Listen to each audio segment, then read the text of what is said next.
welcome back. Welcome back. Welcome. I'm Erika. And this is Sherry. And this is Generation Conversation.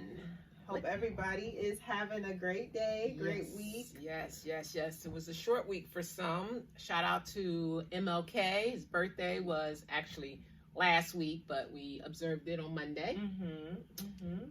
Yes, and I hope you guys are continue the positive vibes and continue to listen to us every time we drop something new. Of course, we want to give special shout outs to Geeky Consulting. Yes, shout out. And Weird Kid. Weird Kid. He just dropped an album. Go Weird Kid. It's called Random Thoughts After Drinking. Go download it, guys. Yes, check it out. It's on Apple Music, Spotify. And just to say something about it is that I even like it. Yes. You know? I even like it. So, and if y'all don't know, if you're just tuning in, Weird Kid is the one who created our intro. So if you like that intro, which I know a lot of people do, check out his album. It's dope. Yep, it's real dope. Shout out. All right, Erika, what episode are we? What are we?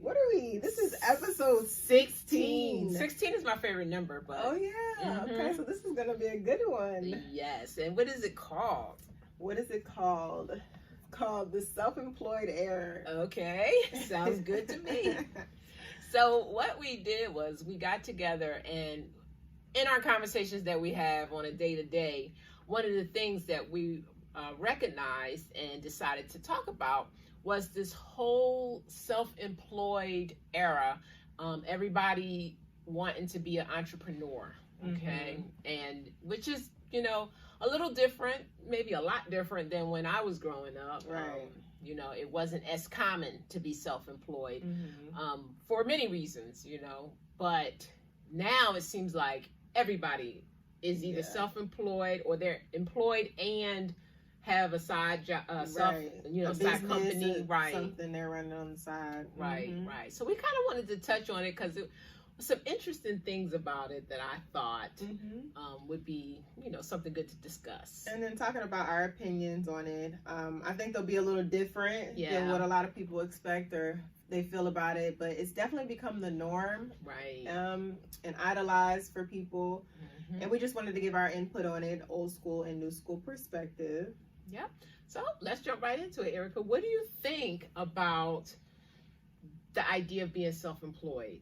Like, what would you say is a pro to it? Like, a positive to it? I think it's one of the biggest positives, and one of the reasons I know a lot of people become self-employed is because you are your own boss. You get to run the operation, you get to do things as you please, move how you want. So I think that's the biggest pro.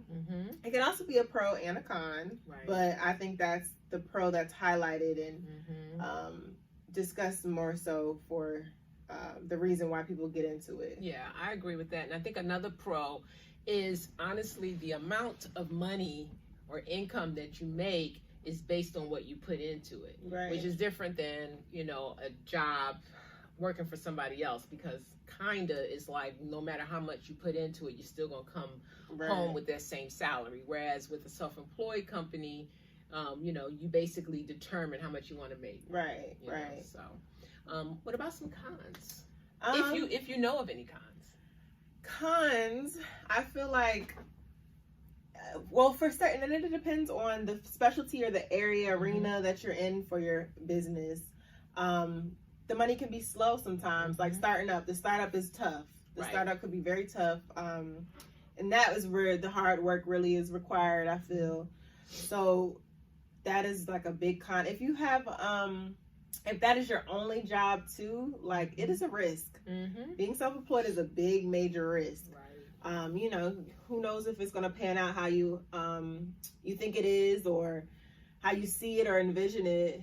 It's a risk you're taking to step out on your skill, your strengths, and really build a career. Yeah.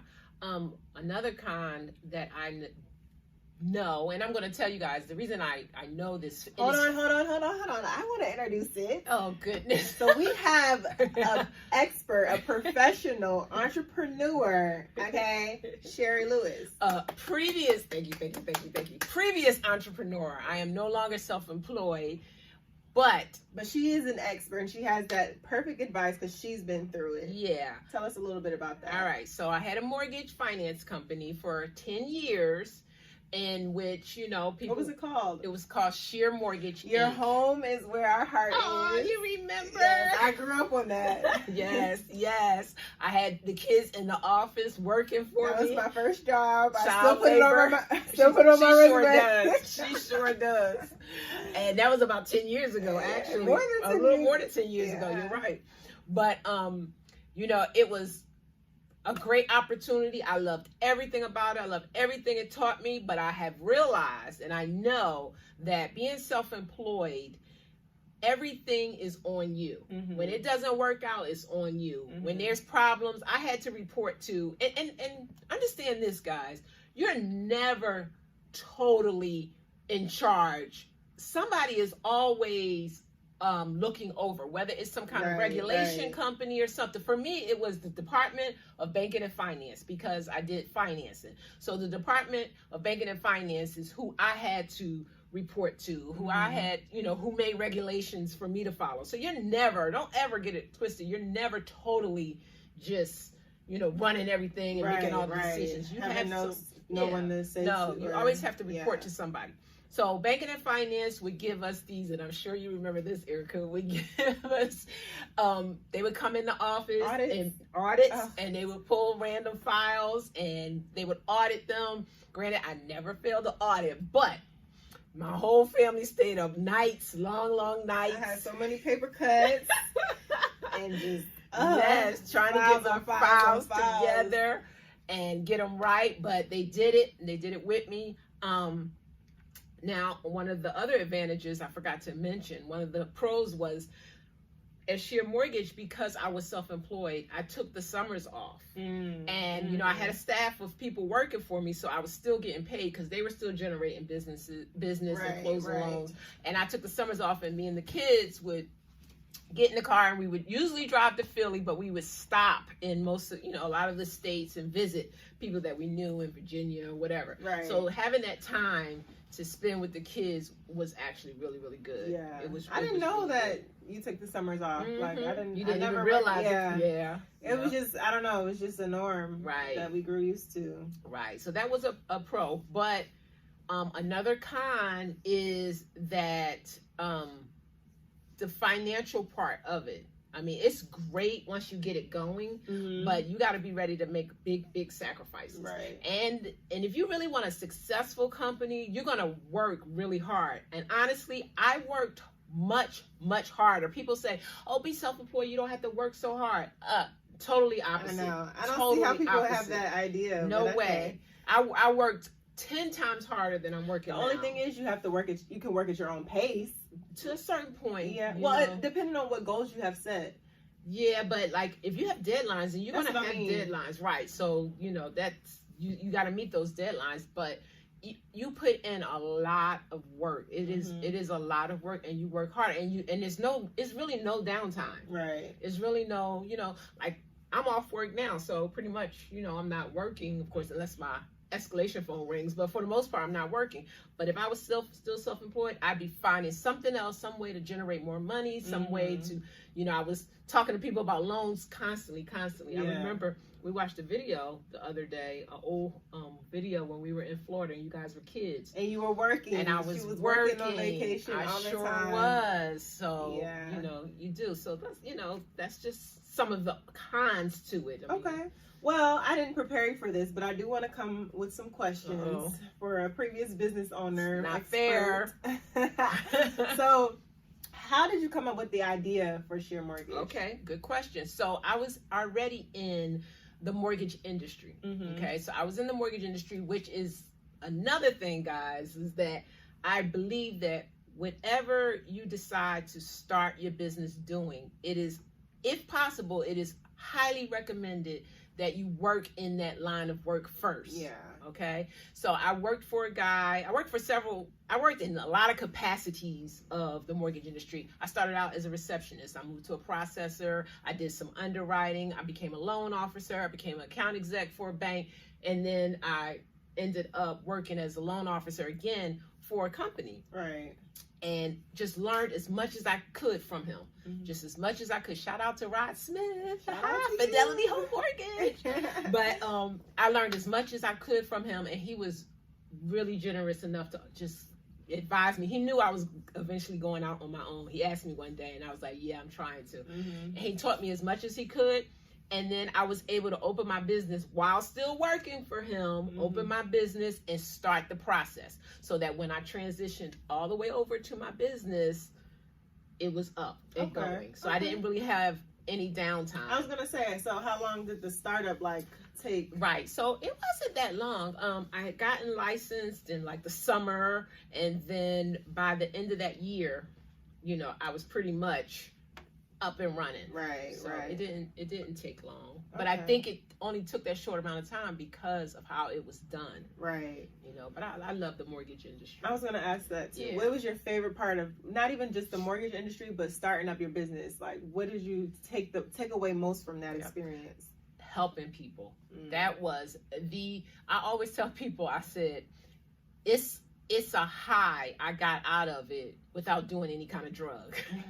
It was a serious high because, people would come to me. At that time, we did what was called non-conforming loans. So these are your loans that are not for your typical 700 credit score. It sounds like another language to me. I know, but it was not for people that had, regular issues. They were self-employed maybe, or, their income was weird, or they couldn't verify their income. It sounds like something that I'm interested in. No, because the rates were higher. The interest rates, you're not like that. But it's also the same part of the industry that brought the whole mortgage industry down. Okay. But anyway, inside scoop. Yeah. Anyway, so I would deal with a lot of customers that went other places and got denied. And to see them when they got the loan to get in their house, and the way they felt and how appreciative they were, man, that was a really, really good feeling. It was really, really good. That's good. So okay, final question. What's some advice that you would give to people who are wanting to become entrepreneurs, self-employed? First thing, like I said, first research. Do all the research, and keep in mind that it's not going to be easy. If it's easy, you're probably not doing it right. You know what I mean? And then, like I said, try to work for a company that's doing exactly what you want. You learn more than you realize. You can't learn a lot of those little things off of the internet. Right. You got to really be in it. Try to work there, and always try to work while you're getting your business up. You know what I mean? Because honestly, having an income, a steady income, takes the stress off of starting your own business. Right. If you're stressed because you're not making any money right now, you're trying to pull this company up, that's just going to make it harder. But if you have a steady income while you're doing it, that makes it a little easier. So those are really the main things that I would recommend. Okay. So I said the last question, but why did Share Mortgage end? Then is it going to come back? I know people ask me all the time. I get a lot of calls about, are you going to come back, or you're going to open it back up? But not in the same capacity as I did before. I think I might maybe do some consulting because I really, really like the whole mortgage industry. But the reason it closed is because of the whole mortgage crash. Right. It was crazy because that was like 2009 when just all of these lenders just pulled out. They pulled out while I had loans at closing. I had a borrower at the closing table signing the documents, waiting for it to fund, which means the check to be, the attorney has to make sure that the funds have been wired, and they're waiting for the wire. And they called me and they're like, the wire didn't come. So I called the lender, the bank that was, sending the money, and like, what's up? And they were like, oh, we just closed our doors. I'm like, what? Oh my God. Yeah, and that was the start of it. So it pretty much wiped out all of the brokers at that time. Right. So what I did was, that's when I went back to school, finished up my IT, and started working there. But you know, it happens, and that's another thing you got to take into consideration, that could happen. Right. That could happen. Have a plan B. I mean, well, I mean, you didn't really have, you know, IT wasn't something you thought about, was it? Well, I remember I've been in school for IT, but I don't know much about you like I think, Sherry. Erika, when you were a baby. No, remember? But I thought you were just in school to get I don't know. I didn't know it was DeVry. You knew I was going to DeVry. I was going, stop busting on DeVry. Everybody busts on DeVry. Yeah, DeVry fed you behind, I tell you that. But remember, I was going to DeVry when you were a baby, and DeVry is only IT for the most part. You know what I'm saying? Okay, for the most part. So, did you start DeVry? DeVry was before you opened Sheer Mortgage. Yes. I stopped. I didn't finish it. So when I went back, that's what made me go ahead and finish it. So I always had an interest in IT. And that's another thing, having multiple interests. Yeah. Like, I feel like people tap into one thing and stick to it. And I get that. You know, some people can only focus on one thing at a time. Right. But I want to say a phrase and I don't want to mess it up. Oh, you trying to something of many trades, master. Jack of all trades, master of none. I can never get these sayings right. And if you mess up one word, the whole saying is just all up. That's right. But that's true, Erika. But there are a lot of people, especially in your generation, who have they're like all over the place. I don't think that's good either. That's when you want to say jack of all trades, master of none. Right. Because they are all over the place. They dip a little bit here, they dip a little bit there, a little bit there.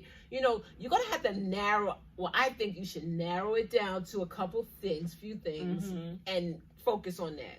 Because honestly, you cannot really put your all and really be productive and prosper in 10 different businesses. Right. You know what I mean? Right. That's true. So that's true.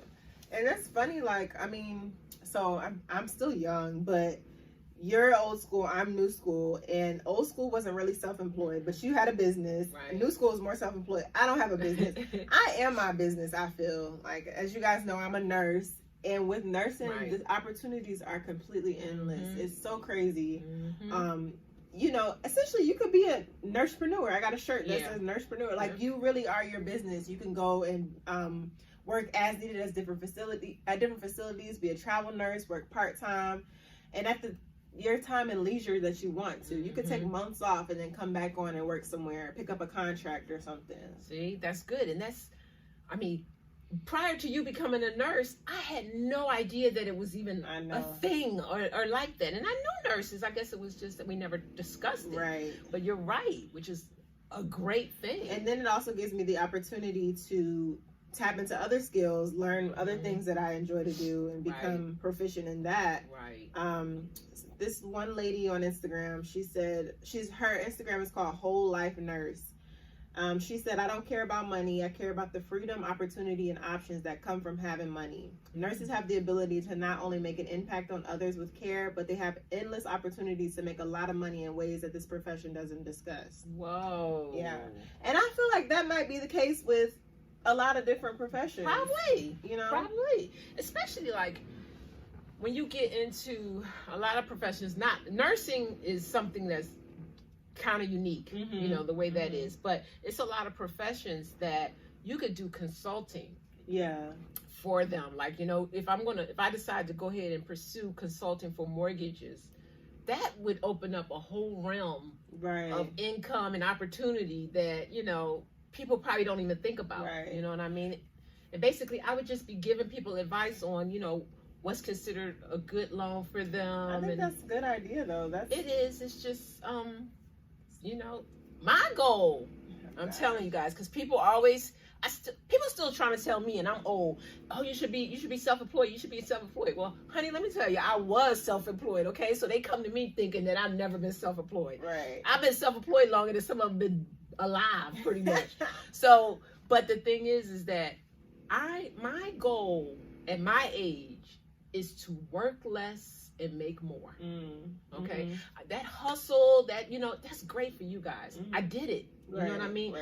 That's not what I want to do anymore. I want to help people, but I want to do it at my leisure. And I don't want to have to work hard. If I want to just not do anything, I want to just not do anything. Right. You know what I mean? And I get that because you're getting a little old. Right. So I want to enjoy. Yeah. And that's really how it should be, honestly. Yeah. You My know? kids are old. You know what I mean? They're on their own and everything. Now it's time for me to chill out. Right. That's what you work so hard for. Some people get in their heads, they have to work hard their whole entire lives.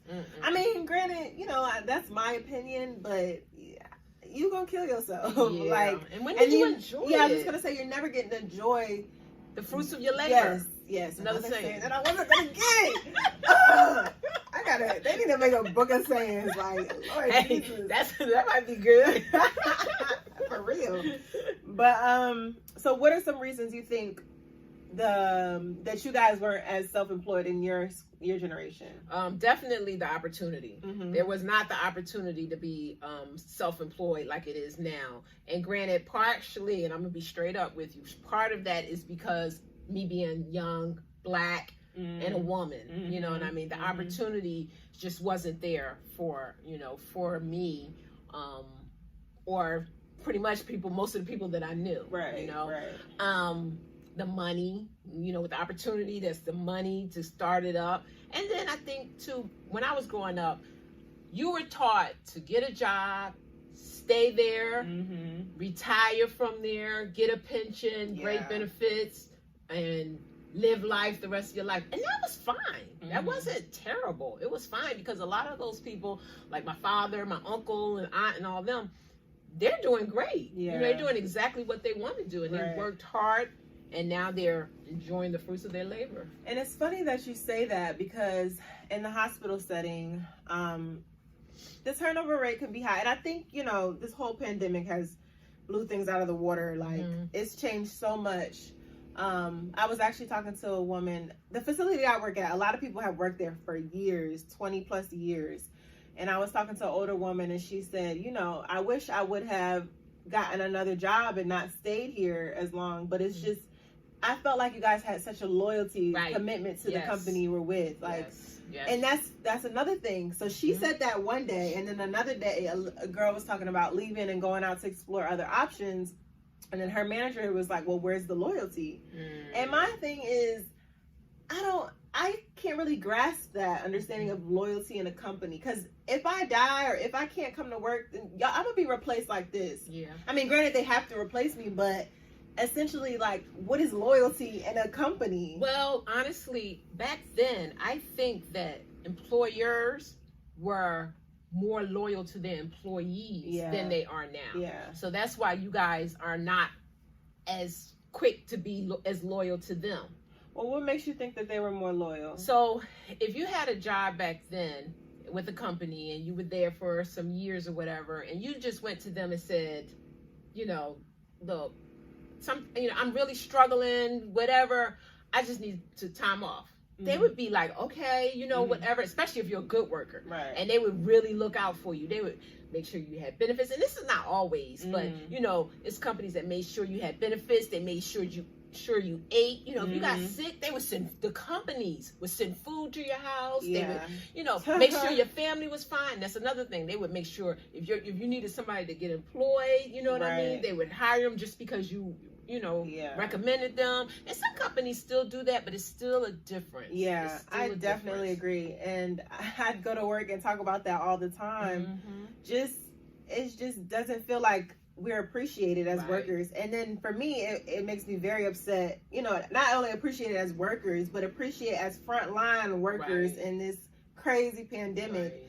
It's just so frustrating, but it is tied into like them just not treating us like how they did back in the day. And I'm not going to give a loyalty to a company I don't feel like appreciates me, and I don't really owe you that. And I feel as if, if you respect me as a person and I'm a hard worker, you would be happy for me to want to pursue other opportunities. Granted, you're going to lose me as a worker, but as a human being, I don't know. I don't think. Well, I mean, you want to retain, especially if you have, and now that I am a director where I'm at now for a company, then y'all look, this lady is big boss status, okay? Let me say something real quick. Sherry is that woman, okay? She was a whole entrepreneur, self-employed, went back to school in IT, became a director. Don't play with her. Pookie. I'm serious. Like, you are who I aspire to be. Well, you're gonna far surpass me. Trust me, you are. You are ready, because if another episode will be on what I did at your age. Okay. Oh, that's a good episode. Ooh. Anyway, so the thing is that being a director, so I have, people that report to me. Now, if they say, look, Sherry, I really want to go somewhere else, and I do that. I have done that. So, I understand. But if they're good, then what I'll do is I'll try to keep them. See, yes, that's another thing. They'd be like, okay, like I was talking to some girl, and it's just the timing of this episode of me having these conversations, and she said she told somebody that she was leaving. Well, actually, I was eavesdropping, and she said she told somebody she was resigning from a job. They didn't even respond to the email. Oh, yeah. Well, maybe she wasn't that good. I mean, I don't know. She was good. Oh, she works with me. Okay. She was good. I'm sure. Her Like yeah. That. Okay. Yeah, and but like I've had people that tried to leave, and we try to match their salary, to where they're going, or we try to offer them something else, or right. Like, what can I do to keep you? Like, what can I do to show that you are appreciated? Right. And I don't know where that got lost. I don't know, and that's mainly the reason why we're like, no, we're not putting up with that. Right. We deserve more. We're demanding more. Maybe, I wonder if it has anything to do with the amount of competition that's out here now. Like, I think maybe now, if they lose one person, it's so many other people that they could possibly get. Yeah. And like I said, I think on another episode of just talking about the competition to be the best. Right. And everyone, that has changed over the years and gotten, I guess, better or worse. Right. But everyone's wanting to be the best. Everyone's wanting to be the best. So they're becoming better. Right. And becoming better candidates. Yeah. That's maybe why. So they don't really feel like they're losing you. But right. I don't know. I don't know either. That is so. I mean, different. That's some reasons. That's what I was going to ask. Reasons why they're more self-employed now. We did list some of those reasons. Right. And then of course technology. Yes. It makes things so accessible, and I mean, it does make things easier in a way. But I feel like our generation confuses hard work with like not easiness, but the ease or accessibility. Oh, like, right. You have to, I mean, it's accessible, the information's out there, but you still have to work hard to do it. Like, they think it's all there for me to see, like, oh, they did it online, they have the whole to-do, how to do it. Yeah. I could do it too if they could do it. Yeah. No, sweetie, you still got to put in the work. Right, that's true. And I think that's what disappoints a lot of people. And discourages people. Right. Yeah. And then you have to have patience as someone self-employed. And discipline. Yes, discipline. And I think a lot of people lack that. And I don't think they understand what discipline is or what it requires. But yes. You have to have discipline. You have to have, and please, if you are even thinking about starting off, I should have, when you asked me some suggestions, if you're thinking about starting off a business, please make customer service your number one priority. God, that doesn't even exist. I don't even care about the quality of your product. I don't even care about your service, the quality of your service, or whatever you're trying to do, whatever you're producing, whatever. Quality customer service should be number one priority, and then everything else. Honestly, we lack that so much, and I think that's a result of people rushing into getting this business going, that just falls off by the wayside. But I don't really think people. We talked about this in another episode too. People really value customer service like they used to, because everything is so quick. They want it now, hot and ready. Like, I don't care how you talk to me. I don't care how you treat me. Just give me my stuff. And that's the thing, because of that, if I had a business right now, that would be my niche, because it's not so out there. It's not so relevant right now. It's not so obvious right now. People are not doing it. That would be my niche. And I'm telling you, you would be surprised what people would be willing to pay for. Yeah. If they got, look at Chick-fil-A. Yeah. Look at Chick-fil-A. You get a dry chicken sandwich for about $10, but it's that quality service. Yeah, for sure. But it's lacking, man. It's lacking. So, we talked about the ins and outs of it, our experience with it. What is your personal opinion about this self-employed era? How do you feel about it overall? I think that, first of all, everybody pushing entrepreneurship on everyone. First of all, everybody can't be self-employed. Somebody has to work. Yes, for somebody those has to things. work for you. Yes, see? everybody can't be self-employed, okay? I don't think that, and everybody doesn't want to be self-employed. And that doesn't make it bad. That doesn't make them, weak, or it doesn't make them not smart or anything. They don't want to. They have their reasons, whatever they are, and who cares what they are. Yeah. And because you're self-employed doesn't mean you're the best or Yes. you're the smartest Say that. or anything like that. It just means you chose to go that way. Another route. Yeah, period. And period, Pooh. Oh, Lord. Let me exit the building. Lord Jesus. Anyway, oh, child. so my personal opinion is that, people need to relax a little bit about pushing entrepreneurship on other people. Yeah. If you want to do it, that's fine. But just relax, ease up. You know what I mean? Out. Everybody's just entrepreneur. I'm gonna get my LLC. I'm gonna get my corporation. I'm gonna get my thing is sole with the whole proprietorship. the stimulus check, a little stimulus. Oh, yeah. People was like, if you don't use it to buy LLC, what do you do with your life? Baby, I'm finna buy these shoes. Okay? I know that's right. What you mean? I know that's right. Yeah, I mean, I couldn't agree more. And it's funny, and it's hard for me to, I don't know, it's funny that we sit and have these conversations, old school, new school, but it always seems like our opinions align. And I'm like, maybe because you're my mama. Right. But, I mean, in a way, I feel like we have differing opinions sometimes. Right. Often, but it's just, because when I'm going to say, I'm going to agree with you, and I'm from my new school. Right. But that is so annoying. know. Guys, listen. I know. I cannot want to be self-employed. Like, that's okay. Right. It's, first of all, it's my life. Right. I choose to do it. And you should be happy. The less competition for you, because, baby, if I'm self-employed, I'll be the best self-employed girl out there. Okay? Right. And I'm not saying I don't want to be, but essentially, I feel as though my generation wants to be self-employed or entrepreneurs for the title for a fad. Right. When I want to own my own business, I want to do it for a purpose. Right. I want to do it because I like to do what I'm doing, and I want to help people or whatever my business entails. I don't want to do it just to say I'm self-employed. Right. And that's where a lot of people are at with it, and it's just aggravating because I know y'all are not running efficient businesses. Right. That's I know it. I know it. Right. First of all, y'all don't have great customer service skills. Right. Y'all don't have great skills. Period. Like, people really think because they go and pursue it, and they want to applaud it so much. I applaud you, boo. It's hard to do it. It's hard to step out.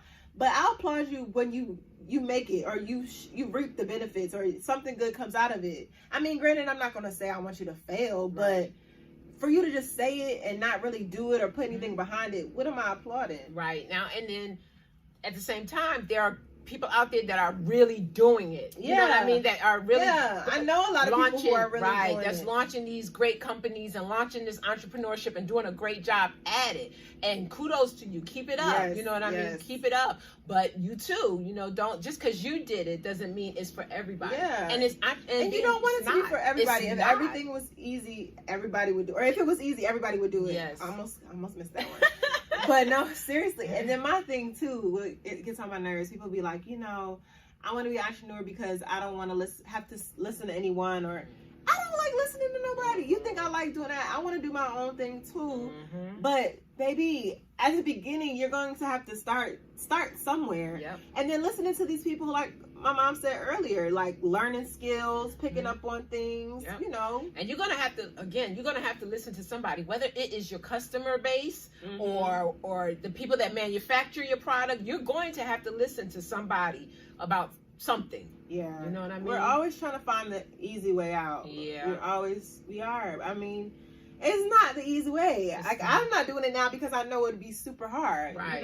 Right. And then when you're ready, and then to me, having a real business that you really want has to be something that you're passionate about. You can't just say, oh, you can, but I don't know if, you just say, all right, I'm going to sell these shirts or whatever.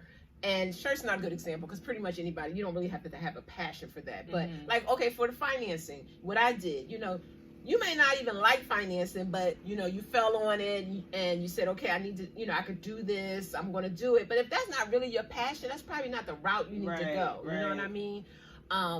But again, make it something you want to do. Make it work for you, and you don't have to do it. And take some classes. There are a lot of classes out here that tell you about launching a business. It tells you about customer service, how to, make the best of your product or whatever, right. And take some classes on how to develop yourself. Okay. Yeah.